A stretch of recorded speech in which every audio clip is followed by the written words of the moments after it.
Hey everybody, this is Alex Merced from alexmercedcoder.com, and I just wanted to quickly show you how to deploy your project to Vercel. Now Vercel is a little bit more than just like a front-end static hosting site because it can also host Next.js projects and has a much more robust set of tooling for Next.js.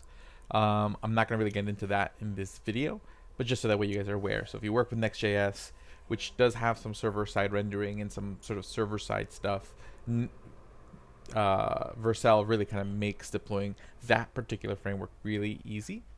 Okay, so that's a thing. Okay, but basically, if you just want to deploy your React, Vue, Angular front end, you just kind of like you would do a Netlify, you're gonna import a project, let's say. So I'm gonna do it from a Git repository. The cool thing is they also have all these templates you can use to create a whole new project from scratch. Okay, so lots of really neat little templates that you can use to build all sorts of different projects. That's very nice. And the cool thing is that not only does it support Next.js, but it supports some of the other server-side rendering like Sapper, Gridsome. Does it have Nux? There's Vue. Do we see Nux? I don't think I see Nux yet. There's Nux. Next, do they have Scully? Scully, did I see Scully? Scully's Vue Angular's thing. Okay, yep. Ionic Angular is for like making mobile apps. Okay, and then a lot of these other things I've never heard of. Stencil's cool. Cool. There's a lot of cool templates. Okay, so I would go to import Git repository.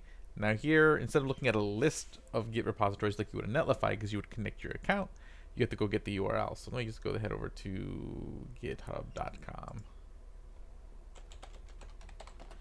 And let me just go look for my Notes app.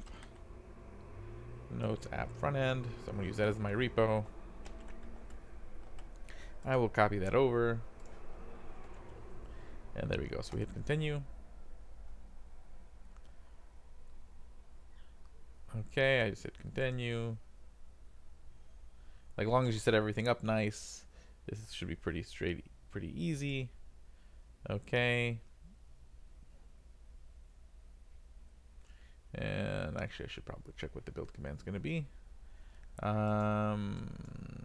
on GitHub. So let's see here. Where's that front end? Oh, okay. So this is just a straight up static website. Okay. So if this were like something using like Webpack or Rollup, basically with this build command, here you'd run the command that builds your website, and then here you'd run the folder that it builds to. So as you can see here, this is just a really straight up static website. So all the files are right there in the root. So it's real nice and simple. And generally probably just really for like Next and Nux, you could have environmental variables. I'm not sure how you would use those on the front end, but I never really needed to.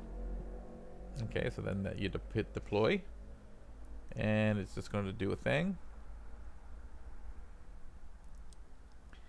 Tell us when the deployment's done. And then it's deployed. Now if I hit visit, there's the site.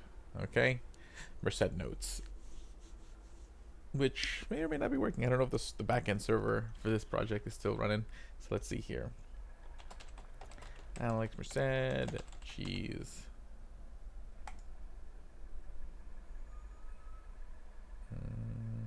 Let's see here. Did that API call go through? Let's try it again. Oh, sign up was successful. Okay, I got the message. So if I do Alex Merced cheese, do I log in? Error logging in. Okay. Response.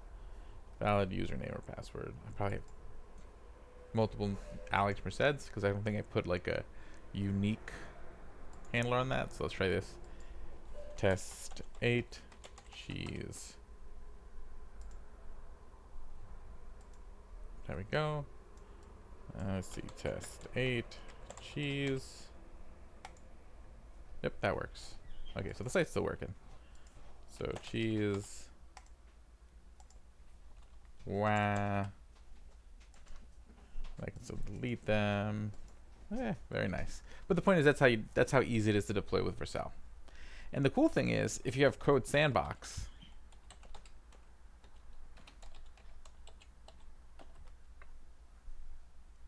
Okay, so let's say I just go to one of these projects here. You can go over here to deploy, and you don't even you can just deploy it straight up to Vercel or Netlify. Okay, the Netlify option only opens up if you connect a Git repository to it, or you have a Git repository, a Git account that's connected. Okay, but yeah, so that's also really cool about Vercel and Netlify. You can just do literally like one-click deploys to either of these services from Code Sandbox. So you literally don't have to do anything on your computer. You can create the project in Code Sandbox, deploy it, push it to Git, directly push it to deploy it straight from Code Sandbox, which is actually really, really cool. So that's just something worth knowing. My name's Alex Merced from alexmercedcode.com. For other ways to deploy, check out my video, 4 ways to deploy a static site, which goes over Surge, GitHub Pages, Heroku, which is more of a workaround, and Netlify. So I'll see you guys later.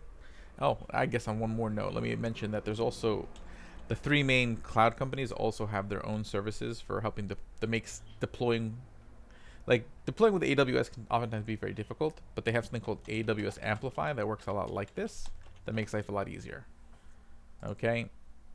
And with AWS Amplify, you would just basically connect your GitHub repo and it deploys just like Netlify and then Google has Firebase. Okay, now Firebase, let's go to the main page of Firebase, actually has a whole bunch of services. They host databases for you, they can do authentication for you, but they can also just deploy your static website. So you can easily just type in Firebase deploy in your terminal, and ta-da, it's deployed. And then there is, newer to the game is Azure Static Web Apps. Okay, and this is essentially Microsoft's entry into this game, and once again you would just connect your GitHub repo and it's deployed. Okay, so see, it's just push pull and ta-da, it's deployed. So you have these options for your basic deployments, and they're generally all free. I mean, the point is they want to kind of get you into their cloud ecosystem, you know, and then down the road may get you start using like cloud functions, and then maybe some of their other cloud services, where you start actually paying for stuff. I'm kind of excited about the Microsoft in the future, because in the future they're going to be doing this thing called what's it called? Code spaces or code grounds on GitHub, because Microsoft also owns GitHub. And basically what code spaces are literally VS Code on GitHub. So you can literally, I think you can already do that from Microsoft Azure, but you'll be able to log into your GitHub account, choose a repo. It opens up this pretty much identical to VS Code window in your browser, because at the end of the day, VS Code was created with TypeScript, so running it in the browser isn't a stretch. And you'll be able to just basically do all your editing there. So this is really cool. Just wanted to let you guys be aware of all these things. My name's Alex Merced from alexmercedcoder.com.